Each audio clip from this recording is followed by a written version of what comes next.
আল্লাহর হুকুমত করতে কায়েম, গড়তে নতুন দেশ, গড়তে কোরআন সুন্নাহ দিয়ে সুখের পরিবেশ। আল্লাহর হুকুমত করতে কায়েম, গড়তে নতুন দেশ, গড়তে কোরআন সুন্নাহ দিয়ে সুখের পরিবেশ। চারিদিকে একই আওয়াজ তুলছে জনগণ, জামাতে ইসলামী। এখন আমাদের জাতির দুর্ভাগ্য, 50 বছর হয়ে গেল বা 55 বছর হয়ে গেল স্বাধীনতার, এখনো মানুষকে তার ঘরের ভিতরে পানিতে ডুবতে হয়। এখনো মানুষ ঘর থেকে বের হতে পারে না, নামলেই হাঁটু পানি, কোমর পানি। তো এখন তো পানি কিছুটা কমে গেছে। সকালবেলা পানির কি ভয়াবহতা ছিল এখানে যারা ভুক্তভোগী তারাই কেবল বুঝতে পেরেছেন।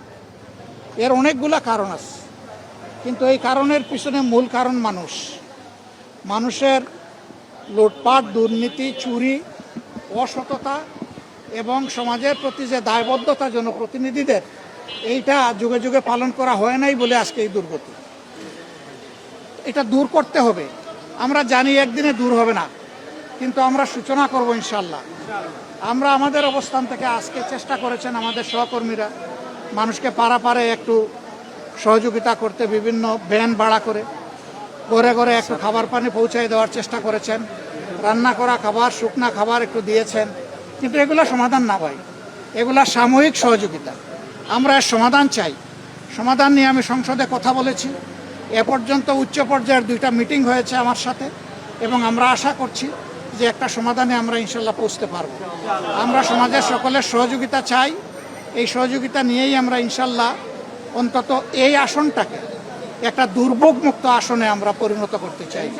আল্লাহ যেন সেই সুযোগটা আমাদেরকে দান করেন। আপনারা সবাই দোয়া করবেন।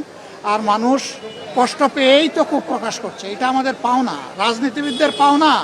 যুগে যুগে আমরা তাদের সাথে যে আচরণ করেছি, এই আচরণের কারণেই আজকে এই ক্ষোভ তখনই মিটবে যখন তারা দৃশ্যমান কোনো উন্নয়ন দেখবে। এই সমস্যার যখন দীর্ঘস্থায়ী সমাধান দেখবে, তখন এই ক্ষোভটা মিটে যাবে ইনশাল্লাহ। এটা থাকবে না, তখন এই ক্ষোভটাই দোয়ায় পরিণত হয়ে যাবে। আমরা সেই দোয়া এবং ভালোবাসার নীতি কদাচার, সোনালি সেই দিনের কথা ভাবছে জনগণ।